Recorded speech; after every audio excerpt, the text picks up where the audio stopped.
What's going on?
Guys!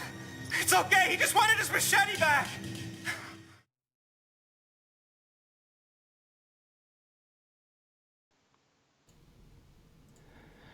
Hi, guys, and welcome to the Gallows Podcast, Episode 5, The Hallmark, where we discuss always the latest and greatest news and information from the horror community.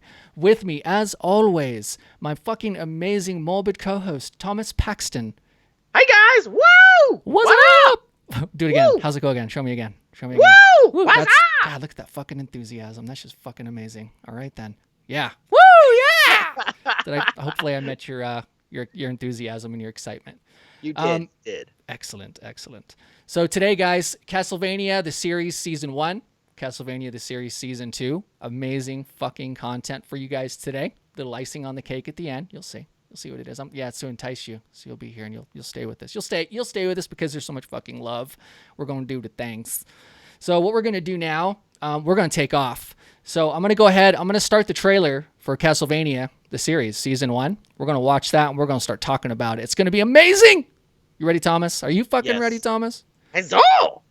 Bam, baby. Here it is.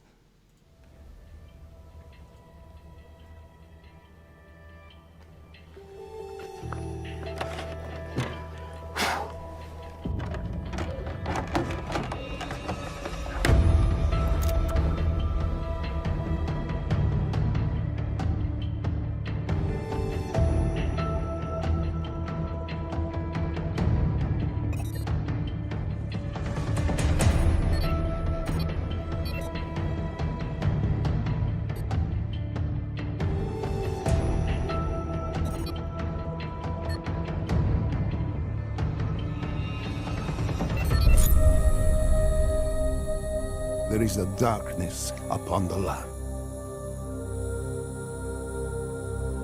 A savior is needed.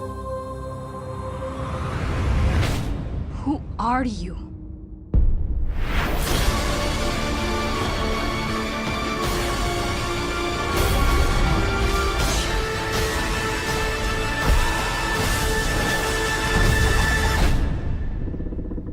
The man who'll kill Dracula.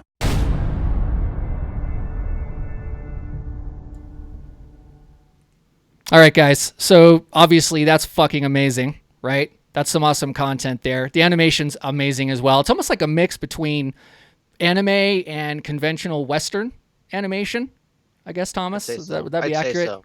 Kind of Yeah, way to put I would that? say it's like a horror Western type thing. I didn't think about it that way, actually. 'Cause you've It got, is a like- horror Western. Yeah. Because you've got like you have no cars, you've Yeah. got like no modern technology. It's clear back in like the 1400s, mid 1400s. So you've got like rogue hero who's kind of like a scoundrel type. Yeah. Who used to be a hunter and still is a hunter. He's just a little rusty.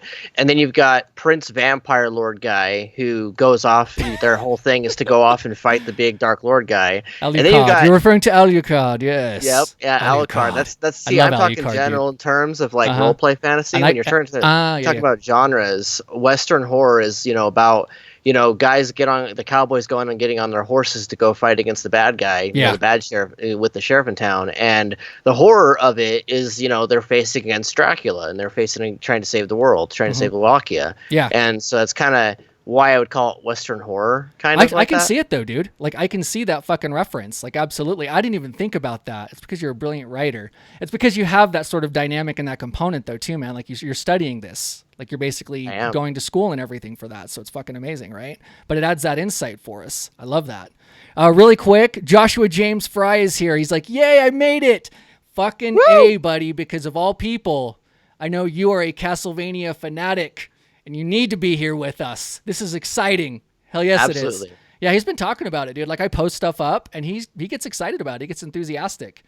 Oh yeah. Yeah, Yeah. he actually there was a couple of weekends back because we've had a couple weeks where we haven't been able to get around to it because life keeps invading it. Because Josh, life, guys, because fucking and life, Josh yes. and Josh was like, there was one time where he was like, "I'm gonna cry because I missed it," and I'm like, "You didn't miss it, buddy. It's coming. It's got coming. this. I promise you." Yeah, exactly. And so Yeah. he's pretty devoted.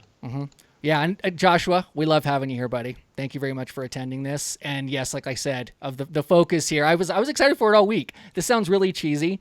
It's probably gonna. Hopefully it tugs at Joshua's heartstrings. But I was like, this has got to be badass for Joshua because of Castlevania. I know this guy loves Castlevania. I know he does because Thomas always tells me that he fucking loves Castlevania. You know Known what I him mean? for like 9 years, and about the only time that he ever really gets extremely invested in something, Yeah. if it has to do with a video game, it's usually Castlevania. And he'll go Fucking on and on A. about Alucard, he'll go on and on about Dracula and all Yeah. on because of the characters.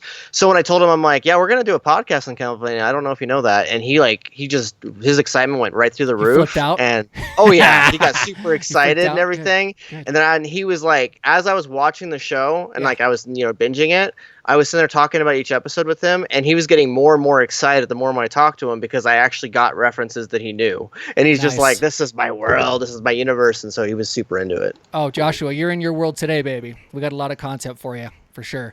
Just to kick it off, let's start talking about it. So the one thing I would say about Castlevania Season 1, I was disappointed with how short it was. That's really the only criticism that I had, and I think that the producers of the series were testing the waters to see like how much of a reception it would receive, which I'm glad it got a shitload of reception because even the episodes that they had, the small amount of episodes, they were fucking quality, dude. They were great. And they gave me that feeling that it was Castlevania, down to the art design of the castle, the dynamic, the way Dracula looked. That's art design that's pulled from the games. Oh, yeah, The yeah, I games was that we're gonna- talking about. You know what I'm saying? When I So- kind of add on to the Yeah. point you're making there, I was actually doing a lot of research on the background of the show. Okay. And like the guy who developed it, Adi Shankar, and the guy who wrote a lot of Marvel comics, like Extreme Assault for Iron Man, Warren Ellis, when they were developing the show, they actually worked really closely with Konami and like really closely, like when you go on Twitter and read you that. look up, Yeah, when go you ahead. go on Twitter and you look up like Sam Dietz and some of the other director guys, Yeah. they were, their listing as supervisor director for like character design, Mm-hmm. and they worked closely with the guys who developed the video games back in the 90s to make the show come into existence because it was in That's pretty development badass, hell actually. back in like 2012 and back Yeah. in 2008, and they were bouncing between making a underworld like type of show. And then Addy didn't like that because I guess to him it seemed too shoehorny or too like cartoony. And then he didn't like the fact that it didn't mess with it didn't touch the spirit of the heart of the story. Yeah. And so when they made the show, they were really trying to adapt it for TV and really Yeah. make something that was dedicated to the game, like the spirit of it. And I felt like like you said, it was a little short. There was an episode that I would have liked to be like between episodes 1 and 3, because we sort of jump from episode 1, we're following Dracula and his tragedy, and then episode 2, suddenly we're following Trevor, which isn't bad. I love Trevor. Well, because you have to have the character development too. Right. You've got to be able to invest in that. You know what I mean? And I kind of wanted absolutely episode need that. 2 to be about, like, you know, Dracula and his wife. I wanted to know more about their relationship, because we see like 2 scenes in which Dracula is like falling in love with her, and he's, you know, nihilistic and cynical and being like, I hate humans. And then all of a sudden, like after her death, he's like, I want to kill everybody. And I would have liked Justifiably that. so. though. Buffer, I mean, wanna see that. well, justifiably in his eyes, but if you were in his place, I could totally see him flipping the fuck out to do that. You know what I mean? Spent the entire show being really right behind Dracula's side. But like, I was sitting there watching the show, and I was like, there would have been nice to have a buffer where we would have seen like a mirror almost of like Trevor and Sypha's character, where they like develop that friendship. I would have liked to see kind of like a mirror image of that between Dracula and his wife, especially when you learn more about I see what you're Alucard saying. in like season 2, and you learn more about what drives him as a character, and then you have his Sins of the Father type theme story arc in season 2. I would have liked to see more of, you know, who she was, and more of like what caused Dracula to move away from his nihilistic ideas more towards, oh, I love humanity now. And I would have liked to, you know especially what? since the theme of the show was about humanity. Yeah, and here's what I'm thinking. I'm thinking because they only had a few episodes to work with, that's why you didn't see that fleshed out character development. I think it's because they took a risk and they said, let's create almost like a demo for the Castlevania series and see if there's a reception for it. You know what I mean? And so trying to cram character development like that into the show, that would have been fucking nuts. I mean, it was probably fucking nuts for them to have to sit there and, you know, and say, okay, well, Dracula and the dynamic between his wife, let's make this thing happen in an episode, right? Because we've only got a few episodes to work out of. I agree with you because, and I say that because the chemistry and the dynamic between them in the first episode it just hit. Like it was already really good. It did. You know what I mean? So seeing more about that and kind of expanding upon that would be fucking amazing. It would have been fucking amazing. Right? Yeah, and they did go into more of who she was in second season, the pilot, because it's a giant flashback episode where we see what happened to her shortly before she was on the stake, and shortly before they torched her. Spoilers. And shortly before, we're beyond spoilers, brother. Do you think? I know. Okay, but like they went to the, you know, flashback to, you know, years before she actually did get torched, and so we got a bit more of that in the pilot. But like I said, I would have liked a bit more in the first season. But after the 5th watch, because I've watched the first season like 7 times already. I did too, dude, but not 7. God damn, yeah, you watched the like, fucking. Wait, stop. You watched this shit 7 times already? Yes. 7. Yeah. Okay. I mean, I was like going, God damn, I got Thomas beat before I even knew that. And I was like, I've seen this thing like, 3 times. You know, I binged it 3 times. But then again, at the same time, you're the fucking binge fiend. You're the one who, you know, Stranger Things season 3. You just fucking wrecked it, man. You went in there and you watched the whole thing like start to finish with no breaks. That's like beast mode. You know what I mean? So. Oh yeah, yeah. Dude. Yeah, I watched because like I love the art design, but I also love like how they in such a short time, because each episode is 20 minutes. Like keep that in mind. And it's short, right? That was the thing too, and they had to cram the content into that shit. You know what I mean? Yeah, it's not a 45-minute, you know, helping of like, oh, this awesome character and this awesome character. It's like they had to masterfully and expertly, with the time constraints they were given by Netflix and whoever else paid for it, they had the kind of constraints to try and fit all that story and all that characterization within like 20 minutes. And like they spend half of episode 2 having Trevor and the Bishop go back and forth with their debates on like, you know, existential, you know, human life, and talking about like the commentary, the social commentary on religion versus, you know, science, and talking about, that was really good actually. I like how they pointed that out. That added some depth, that added some complexity to the show. Really quick, I'm not trying to be abrupt here, but we got some people in the chat because we always kind of follow. We kind of like, you know, stray away from that, right? So we just want to say, Rachel Gordon, welcome, lady. Judy Amber Paxton, what's up? It's great to have you guys in here. Absolutely. Judy's like, she's like, he keeps watching them. And then Judy's like, babies, say hi, guys. Aw, hi, babies. Hi, guys. Love you, wifey poo. Love you, Rachel. And so it's like, when it comes to the show, like I was watching it over and over again, also because like I'm getting this idea in my head that Shadowfang will eventually become an anime. And I think that that's one of the greatness of Castlevania is that it is such a well done show overall. Agreed. That like it makes you want to do something with your own stuff. Like if you've written something, whether it's a poem or something, you want to do something similar, or you are like, wait a minute, I can see this happening. Yeah, So, exactly. yeah. No, and it was really cool though to get your insight because you'd never played the games, right? Nope. Not at all. So for you, it was a clean slate, and you just got the narrative, you just got the story behind it, which they added a lot of components. Maybe Joshua can chime in here a little bit, but they added components in terms of like a love story with the wife. I think that was to give him depth and character. For me, Castlevania was always very, well, it was 2-dimensional for the longest time. You know, I mean, it was fucking 2D game originating on Nintendo Entertainment System. But it was, you know, go through the castle, kill the monsters, Dracula's the bad guy, you're done, right? And it was cool, man, because you had like Frankenstein and Igor, you had Medusa, I mean, you had the Mummy. I mean, it was fun, dude. It was great for its time. Like as a kid playing those games, I used to get engaged. I was addicted. You said that you watched that like 7 times. I played that game start to finish all the way through, probably over 20 fucking times, dude. Or more. I would say more, safely. Yeah, and then you got Simon's Quest, you got Castlevania 3 and everything beyond that. But because you had never seen it before, or you never experienced Castlevania, being able to get your insight and know, how would Thomas take that? Or how would Thomas approach that? Or, you know, take into consideration the story and the narrative? Because you're a writer on top of that. It's fucking great to have that sort of insight. So yeah, especially like with the Sins of the Father theme, because like in the second season, which we'll go into more later, but like second season, there's that entire thing where you have father versus son, and it's like, you know, what does that look like when you have ultra dark Lord Guy who everyone's afraid of in this world versus what, you know, as Trevor called him, you know, floating white Jesus. I know, dude, like, that was magnificent, by the way. We're going to get into that, but the banter, oh my God. Okay, continue. And like he, you know, they've got the big, you know, fights and stuff, and then you've got like where, you know, they're asking each other literally in the fourth episode of season 1. They're like, you know, why are you doing this? And you know, Trevor goes through an entire arc in the first season because he goes from being like, I don't care repeatedly, like telling everybody he talks to, I don't care, especially when they're like, you know, why are you doing this? Or, you know, what's He's going on? A jaded Belmont, you know? So jaded, especially like, you know, imagine going into a town called Wallachia where like it's governed, like, because we have our modern society, like, you know, toss up between the two different, you got different like stuff like the Mormons and other stuff like that.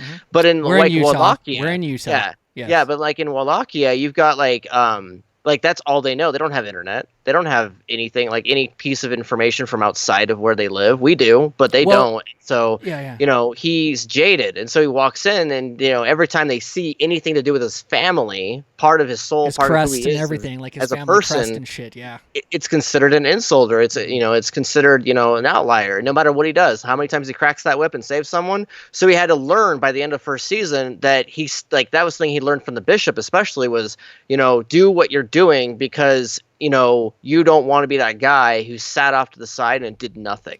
Well, and it was also and I also have a feeling of when you're talking about the characters, and we're gonna segue and probably move into season 2 here in a minute, you know, with the trailer and stuff to kind of see that because that's way more fleshed out. It's the relationships, the bonds that he establishes with Alucard and Sypha that really starts to bring him back into his humanity and his desire to want to be and he want to participate, you know, in humanity again and help people and come back and be a true Belmont. Which I love that, dude. I love that fucking progression, especially when they flesh it out in season 2.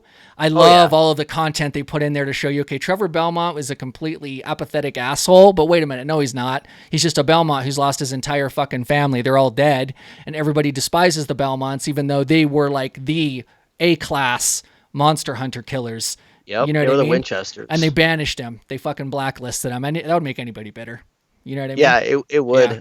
And I thought it was what really brought me into it, especially since you said that like I didn't play the video game, so I have like a completely different like perspective and predication on what my thought process comes from. I saw a lot of supernatural influence, and I thought it was really cool when I did some of the research on, you know, the cast and found out that like the lady who actually plays wifey Dracula, you know, his wife, she's actually played by Amara on Supernatural. She plays God's sister, and then you've got you would know that because and that's another thing, guys. Thomas is like a hardcore fucking Supernatural fan, like big time Supernatural fan. So he could probably we could probably have 2 podcasts dedicated to Supernatural just because of your love for it. I'd have to catch up to you in that case. You know what I mean? Yeah. But yeah, no, I know what you mean. So that particular character's on that other show. Yeah, and I've seen her in other stuff too. I swear to God, if I'm wrong, you guys can totally fucking annihilate me. But you know the remake for Fright Night 2? Because they had Fright Night 2, and it was weird. They remade Fright Night 2, but it has the female antagonist, the vampire. Yeah. I think that she is the voice actress for that. I'm guessing. A little off topic from what Thomas is doing, but when he's mentioning that actress, I know she's from other stuff. I know who he's talking about. I think I saw her name on the lady who plays her, Lisa Tepes, Emily Swallow.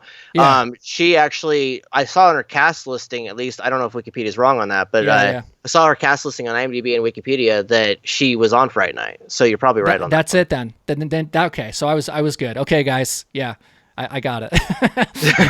Off the top of my fucking head, I'm just trying to say, okay, I hope this is correct. Fuck. And then, you know what I mean? Fun fact, busted. The Bishop, Matt Frewer, also played Pestilence in Supernatural. So I was freaking out pretty bad. Nice. You were like, oh my god! You were like a little fucking schoolgirl boy. Oh my god, I love it so fucking much. Oh yeah, especially since this spirit of Supernatural. Yes, like the spirit of Supernatural. Like Oh shit! Do it again, dude. Do it again. Yeah, Spirit of Supernatural is 2 boys going out and facing, darkness and hunting monsters. And then when I watched Dracula, the Castlevania show, I was like, wait a minute, Trevor is essentially a Winchester, just different name. Damn, dude, that's a really good parallelism, actually. No, you're right. You're right, because they're like the A-class monster hunters in that particular fucking universe, right? Yeah. Really quick, let's call it out. We're getting some love in the chat, and we're totally just not giving them the loves. So Rachel's like, I love you guys too. Oh, loves. Oh, we love you so much. And then down below, Joshua's like, Leon is the best Belmont. Damn, dude, Joshua's in here. Joshua, you got to chime in, man. Chime in on this shit. Tell us if we're wrong. Give us some feedback. We love the feedback, especially from you. I was excited. You're in here, dude, and I am fucking pumped. You're the Castlevania guy, so I want your insights. Yeah. You gotta, yeah. Jump in at any time, man. Start busting out comments. We will listen to you. And then Rachel, this is great. She's like, this is epic. I'm loving the content this week. Hell yeah. Because we worked our asses off on it. Do it again. How's that go? Let me see it. Woo! That's how we both feel on the inside and the outside and everything else. Fucking magnificent. All right, so with where we're at right now, and if we go over time today, fuck it, I don't care. We're gonna talk about Castlevania. We're gonna get it all out. We're gonna just fucking get this done. You want jump into season 2? You want to do the thing? Let's jump into it. Dude. We can harken back to season 1 anytime we want. Really, absolutely. Let's keep the train going forward. Let's keep the vampire train moving, babies. Okay, so we're gonna go and we're gonna jump into Castlevania season 2. Let's check this shit out. This trailer is fucking amazing. Okay, no, without further ado, let's do it.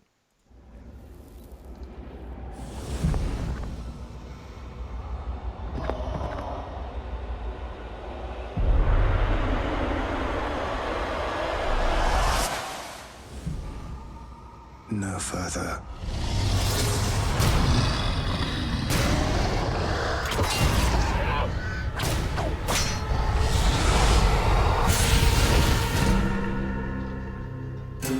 My generals, in killing my wife, please! Humanity has proven to me that they don't deserve the earth. We will scour them off the land. My father, he's gone mad. And now he's going to destroy the world. Human scheme and betray. They all must die. Imagine it.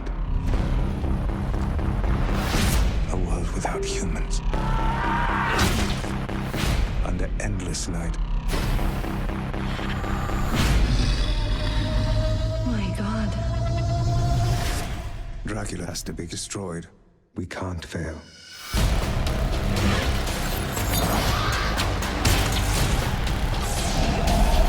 Stand back. We're all gonna die! All of us! Enough!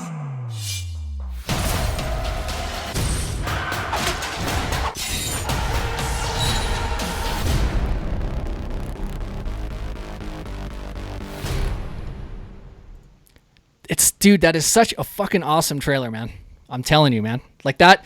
So the first season was, trying to figure out what they wanted to do with it. And then season 2 was like, oh, we got greenlit to do an entire fucking season for season 2. Let's flesh this out. And that's when it gets delicious, man. Alucard and, okay, we're going here right now. This is what we're doing. Alucard and fucking Trevor, okay? Their rapport, their banter that they create throughout the series, it gets so good that for me, it's like, oh my God, just keep doing that. Keep doing that every time. They have to get serious and they have to get some gravitas going with the series, man. But I could have done that all day long, man.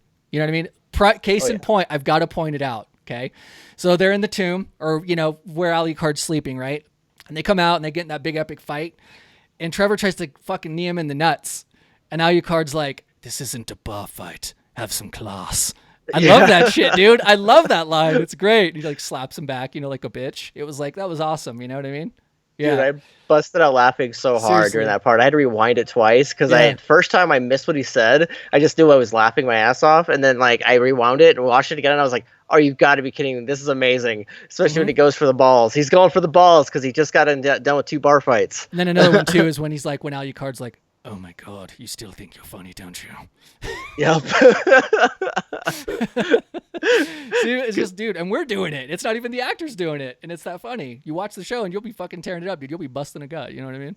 Oh yeah, dude. Absolutely. Yeah, it's like amazing. that was.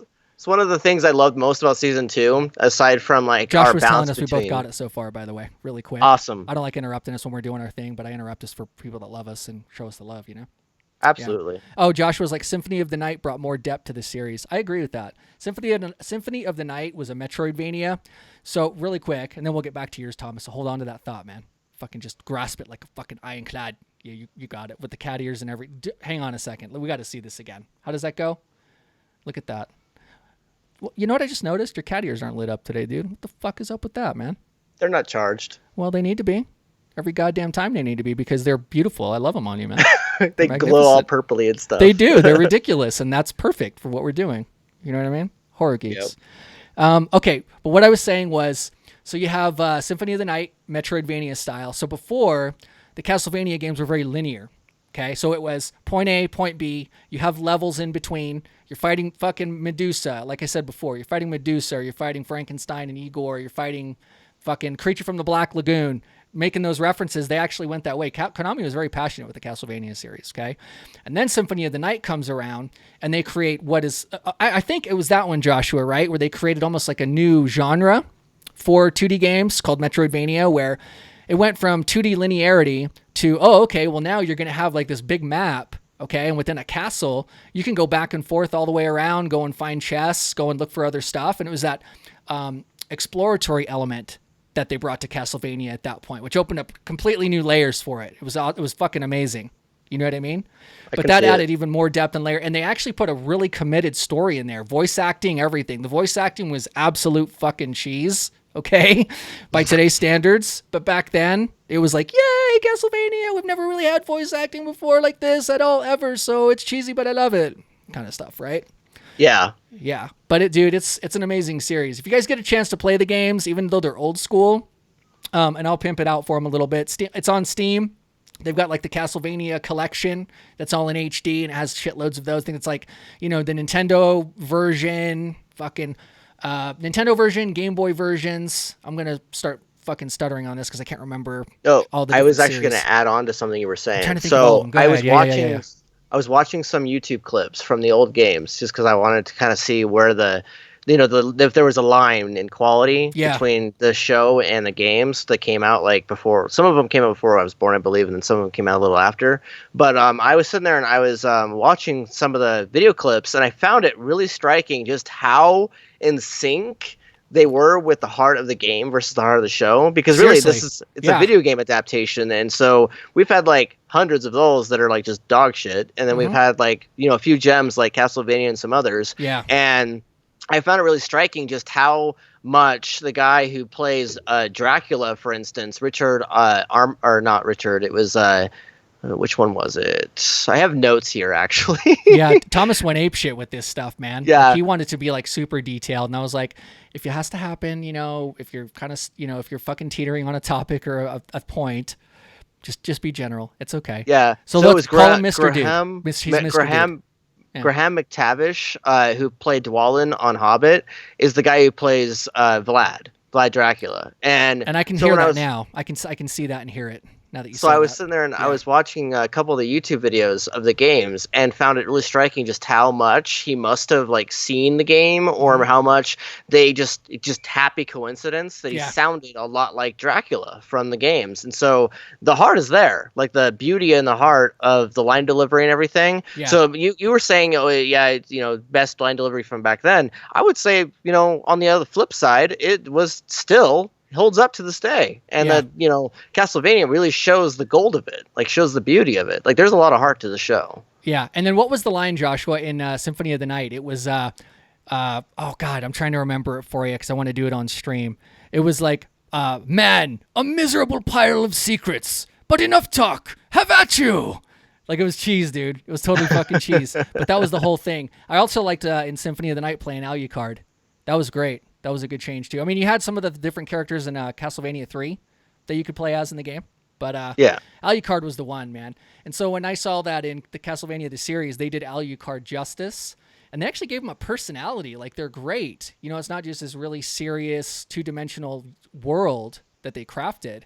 There's a lot of depth. You become invested in those characters. I love the characters that are in there, and I want to see what happens to them. Like at this point with the character development. Yeah, it comes down to wanting to be able to see season 3 and then seeing how that unfolds, basically.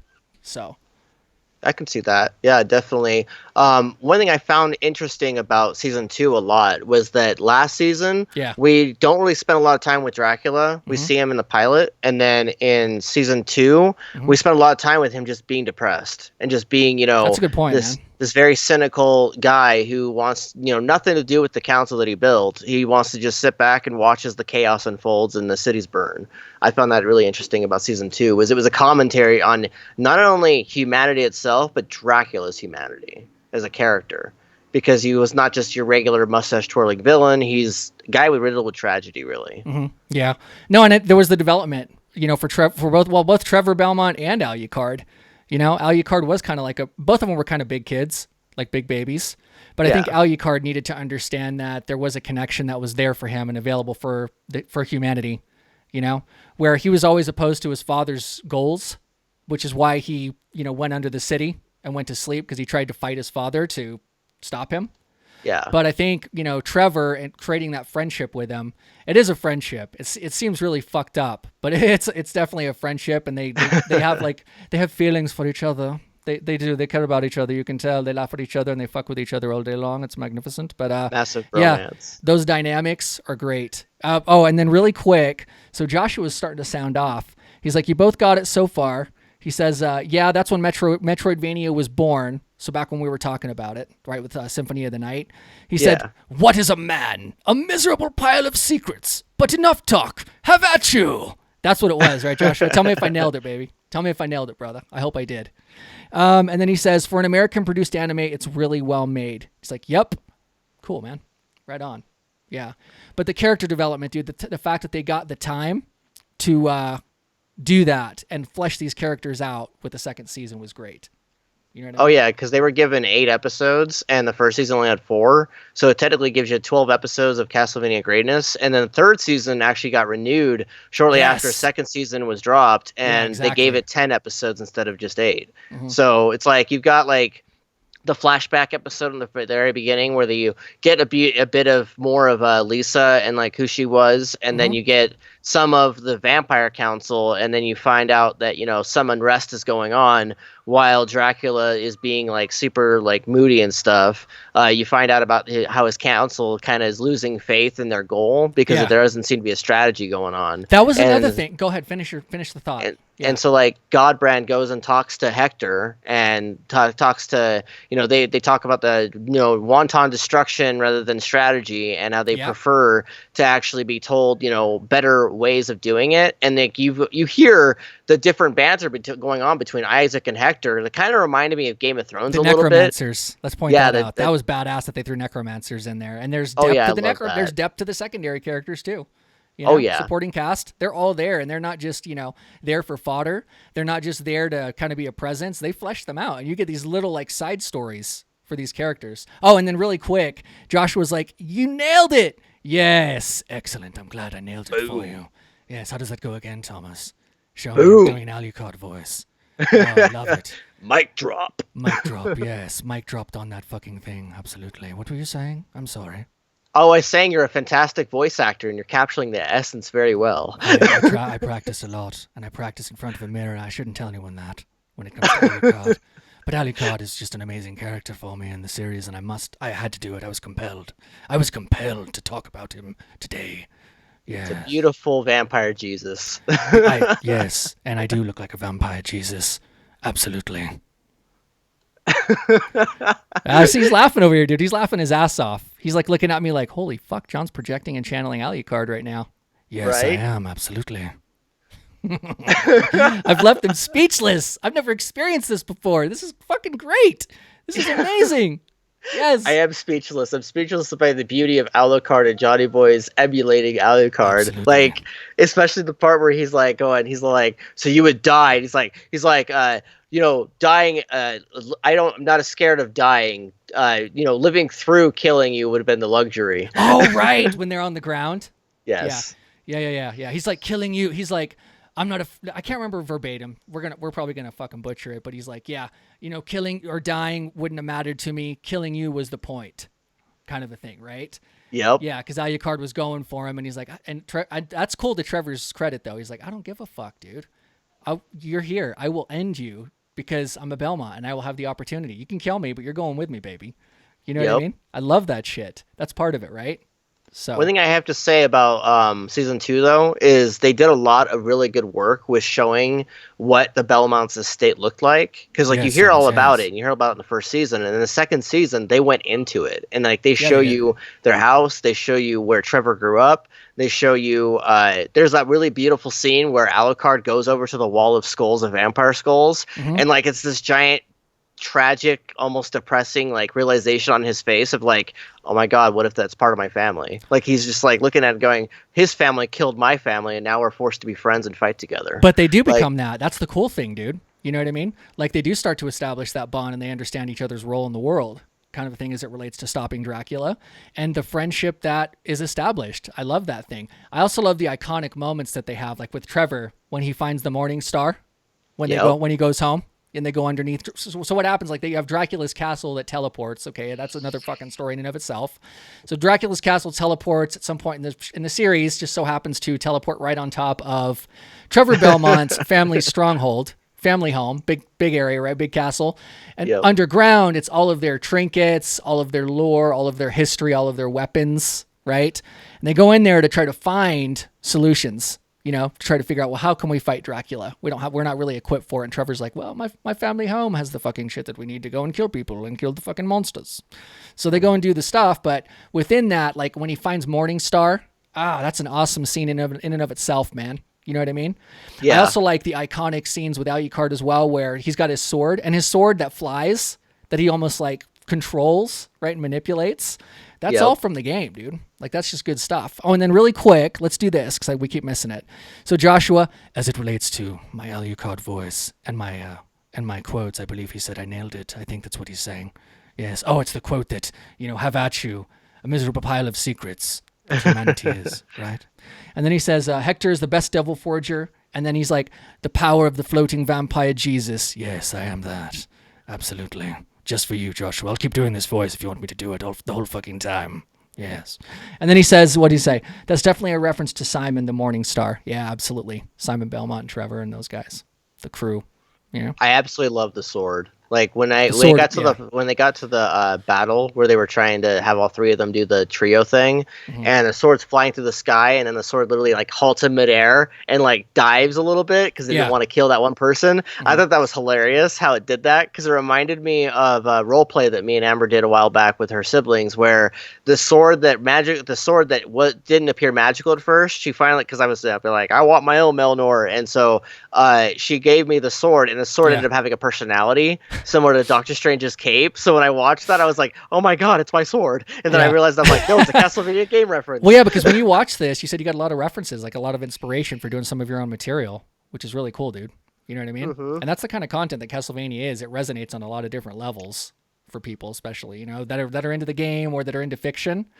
Yeah, it speaks to that, especially like with horror fiction, I think, honestly. Absolutely. And then Joshua's like, or let's see. So Judy's like, Alucard, but you will still die, Trevor Belmont. Oh yeah, so Alucard, but you will still die, Belmont. Trevor Belmont, but I don't care. Killing you was the point. Living through it was just a luxury. Right? On point. Bam, baby. Joshua's like, can't wait for Richter. Thanks for that, Judy. That was badass. That way I could quote that for you on fucking stream. Yeah. Yeah, I practiced a lot. Just forget that I do that. Beautiful. Yeah, it's kind of ridiculous, actually. What I was going to say, though, if you guys are fans of the games, as particularly like the theme music, man, and you get to season 2 and you're watching it, there's a scene in there that, like, I started getting, like, fucking man sparkles, basically. That's the only way I can put it. It overwhelms me just trying to talk about it, where if you know the soundtrack, Bloody Tears, okay, there's an episode where they go in, they're in the castle, and they're about ready to battle Dracula's minions, okay? When they go in there, it's the 3 of them, and they say immediately, we're going to formulate the plan, and we're going to do this and this, and we're going to back up Alucard.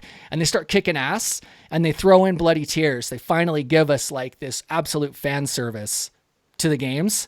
And it just gives you chills, dude, if you know the Castlevania games. It was fucking awesome the way they pulled it off, and the battle itself is great, and it really showcases the strength of each character as well during that scene. Yeah. I was just like, yes. I was like, fuck yes. Just like that. Yes.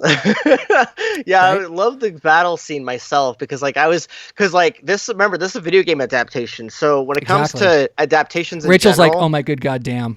I think she's talking about my voice. You're welcome. oh yeah, she just like You're she got absolutely totally welcome. Yes. Continue, Thomas.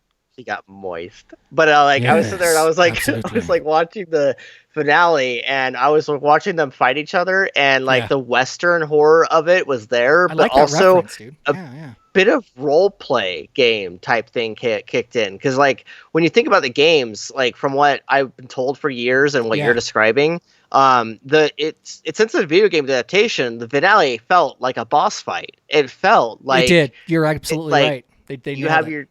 your 2 sidekicks who are really just one of them is actually the fallen, the legendary hero. Mhm. The other one's the rogue hero, and then the other one is the sorceress. And so you've got like your trio, and they showcase the strengths really well. But they also Agreed. showed like this very, very bare bones while still being very magical idea of what it's like to play a video game and go against the boss. Like Mhm. I loved the way that finale, like the last 2 episodes, was just And that is so gold. fucking cool, dude, because that's coming from someone who's never played the games, like ever.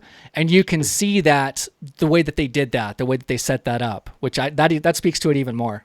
You know what I mean? It's great that we have someone who's the gamer, who's played all those fucking games, and then the writer / a person who can appreciate the fiction overall, but then correlate that into, I can see why that was a video game, and I can see what they did with that and tied those together. You know what I mean? Oh yeah, yeah, It's fucking and great, dude. and the big tragedy near the end of the show where they show like they show Alucard's old room, Adrian's old Oh room. yeah. And then like they have that father-son moment where Dracula is literally just halted in his place. Like he just got done laying it into his son. Like they went and were He was just destroying them, dude. He's beating the back shit and out of forth, them. Oh back yeah. and forth all throughout all the castle and everything. Mm-hmm. And like they gets to the point where like Dracula creates this giant like energy molten blast of lava. It was badass. And That was tries actually to like fucking really badass. crush them and everything. badass, And then yes. like you see the beauty of the trio and like see Alucard and see them fighting him. Mhm. And then after all that big ass battle that must have like taken forever to orchestrate really well and must have taken forever to get going. And it's coming from me who writes pirate fights and writes like so many different big sequences in a novel. I was watching that and I was like, oh my God, this kind of reminds me of part 6 and 7. This kind of reminds me of this part. And I got to the end where it shows the Sins of the Father theme played again, where you see Dracula halt in his tracks and suddenly he's no longer big, evil, menacing vulnerable. lord. He's vulnerable. He's like, he realizes it's his son, and he remembers his childhood and the room and the toys he played with, and they really go there and they establish a depth and a dimension to that character. You know what I mean? they show like the tragedy of like losing Lisa, and like it's all flashing before Dracula's eyes, and like he sees Alucard, and he no longer sees him as Vampire Jesus. He sees him as, you know, Adrian, his boy. He understands. And I was like, oh my God, like this is so heartbreaking. I'm going to cry right now. Yeah, like, the one thing that I was kind of bummed out by, and we have another season, so it's going to be cool, right? But they leave it with, you know, Trevor and Sypha. They go on their thing. They go do their stuff. They're probably going to go and kick monsters' asses, and that's great. But then Alucard's left in the castle by himself with no one, right? Just to kind of be there as like the keeper of House Belmont and House Dracula, right? Yeah. And it kind of left on that. And when I wasn't sure if there was a season 3, I was like, oh man, that's a depressing fucking way to like end it for him, because his friends and stuff and what got him reconnected with the world, with humanity, just left him again to go out. He should have just gone with them. You know what I mean? Right. But because we have a season 3, I'm excited. I'm pumped to see it, you know, and see what happens with that. In the chat, we've got, let's see. Judy's like, this was about moist. Dude, they're fixating on your moist or fucking comment. Wow. I did it for her. So Rachel's like, moist. Rachel's like, this is all making me want to game so hard right now. Judy's like, I hate the word moist. It sounds so dirty. And that's when Brian entered, and we didn't even say hi to Brian. Brian Duncan, welcome, buddy. We love you, man. Thank you for being in here too. We've been so into this content, this fucking of today, that just we're overwhelmed. So we're trying to pay attention to the chat, but there's so much to fucking talk about.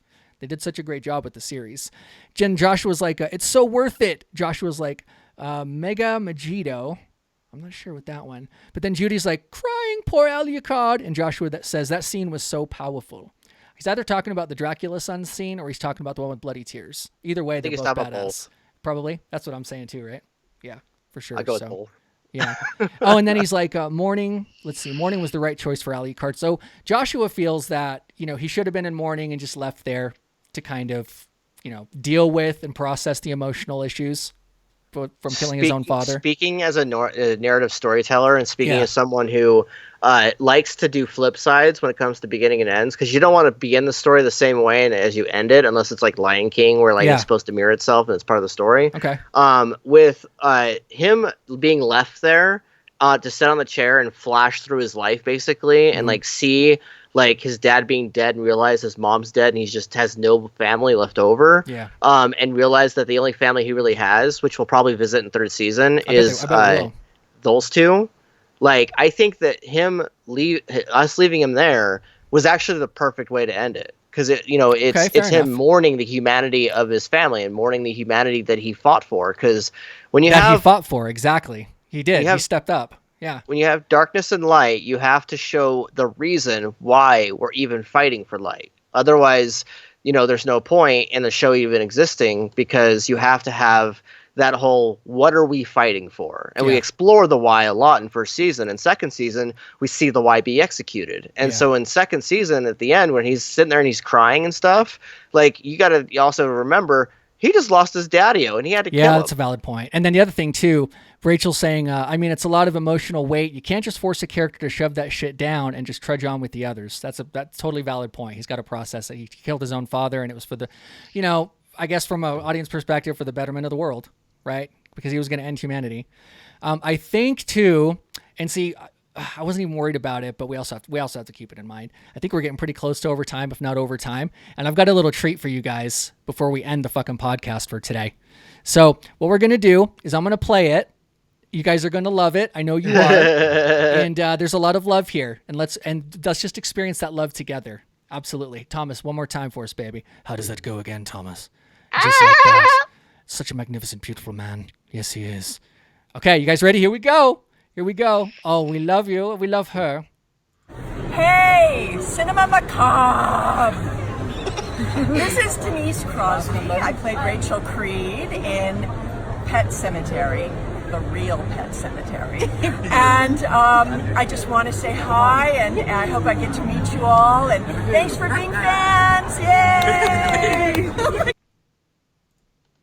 Denise Crosby, we love you so much. We love you so much. Thank you so much for that shout out, dude. That was amazing. That was amazing that she did that for us, right? Yeah, courtesy of Mandy Murphy in the group. We love you so much, Mandy. Mandy Murphy, a.k.a. Mandy Morg. She has her own site, her own page, everything. She's great. She's just traveling all the time. But part of her job is going to conventions to do the shit, which we absolutely appreciate you. Love you so much for that. Absolutely. At this point, we're probably getting over time too. Probably going to call it next weekend. Absolutely. We'll have more content for you guys. As always, we absolutely love everyone for coming in here, watching us, participating, going over Castlevania. This was a great episode. I was really happy with this. We got to cover a lot of great fucking content. You know what I mean? I just want to do another shout out to Isaac. Yeah. Bust it out, man. He's the guy who, I believe he's the guy who at the end of the show, at the end of the season, I honestly thought he was a goner. I thought after he killed off Godbrand and after some of the other stuff that happened, he was going to, there was at some point he's going to end. And then we find out that he gets to face that arc, that part of his arc where he was previously a slave. He gets to face the idea of creating his own army. And becoming his own man with his own army. And so we get that extra little scene where he gets cornered by those guys and they're all treating him like he's dirt because, in their mind he's a slave still. Yeah. And he transcends beyond that and becomes his own Dracula. So he'll probably become the new villain, if not just like an extension of a villain. You know what I mean? But we'll have to see where it goes with the new season, this third season. And I'm pretty sure that they're going to be fleshing that out and giving us some good content. Absolutely. Yeah. And go ahead. And also Hector, since Josh says no one has talked about Hector yet. And he's the biggest fan, Joshua. Yes. Let's call it out for him. Totally. Yeah, Hector is actually one of the most awesome characters on the show. Like he, as a side character, I feel like Carmilla was way too much of a bitch towards him. The leading vampires who she basically didn't want to deal with the same thing she dealt with before, which was have a lazy vampire master. And so she ends up becoming the flip side. She becomes the monster that she was fighting and decides to take Hector away in chains. And Hector deserves way more than love than that. Yeah, totally. He was the dutiful vampire assistant. He was the dutiful guy who would... But also very naive. Also very naive of the world. That's the thing. Naive. And exploitable. And he has a lot of power. And he has a lot of ability to help the vampire nation. You know what I mean? That's part of it too. I kind of want to see him become this big necromancer lord guy who beats the crap out of Cabrilla.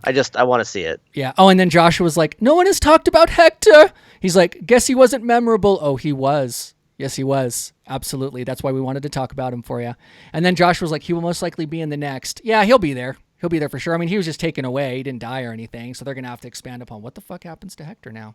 Yeah, no on-screen death. So he's good. And Carmilla has this necromancer at her disposal to bring back an army and everything. Like, where's this going to go?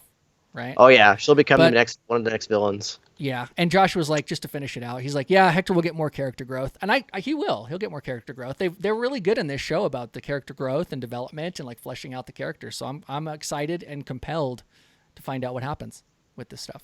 You know what I mean?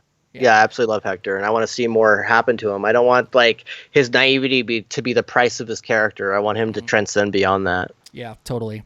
But I mean, overall, guys, trying to close it out. Great series, definitely. If you haven't seen seasons 1 and 2, get caught up, because when season 3 comes out, you will be ready to fucking rock. Especially, Joshua. I'm doing the call out because this was the one. This was the one that I was excited for. Right, for Joshua to attend it. I really hyped this one up. Joshua, love you, buddy. Thanks for attending this thing, man. Giving us some of your insights and stuff. This was awesome. This was a great episode. I'm really happy with this one. A lot of content solid. that we covered and just we're able to dive in and just talk about it. Get our fucking hands dirty and talk about Castlevania. And there's a big investment for me emotionally, dude. As a kid, I played fucking Castlevania. That was one of my big games. There was Super Mario Brothers when Nintendo Entertainment System first came out. And then there was Castlevania with it. That's what I played, and that's what I grew up with. You know what I mean? Yeah, so. And fun fact, just to toss this in. Okay. Then we're gonna have to call it, but yeah. Yeah, they're doing a bootleg multiverse where they're doing Assassin's Creed, Hyper Light Drifter, and Devil May Cry. Ooh, so Devil May Cry is another good one. There's Castlevania influence in that one too, dude. I love Devil May Cry. Yeah. You're going to probably see some crossover going on because they said it was a bootleg multiverse, so I'm not sure what the rules are there. Yeah. But we're going to probably see some crossovers, and it's going to be epically awesome to see the assassins from Assassin's Creed appear if they do. Yep. And your wife is telling you to shut up now in the chat. So we're going to shut up. We're going to call it. Joshua's like, really happy I could attend. We're so happy that you could attend too as well, buddy. We love you, man. Thank you very much for doing that. And then in closing, let's see. So Josh was like, I'll probably call you after, Thomas. So he's going to be following up with you. That's where we're at. All right. And also in closing, Joshua, you're absolutely welcome for today's podcast. Thomas and I was so happy to bring this to you and give you this Castlevania content and talk about it at length. and expect more and more content next weekend, where we'll talk about even more amazing and fucking magnificent horror movies and content. Yes. But at this point, without further ado, we're going to end this stream. I'm trying really hard to stay in character with Alucard. You got to do it on the fly because he's very eloquent too. You know, you can't just fuck it up and just be very, very non-eloquent and try to, use his character's voice. You'll just destroy it. You know what I mean?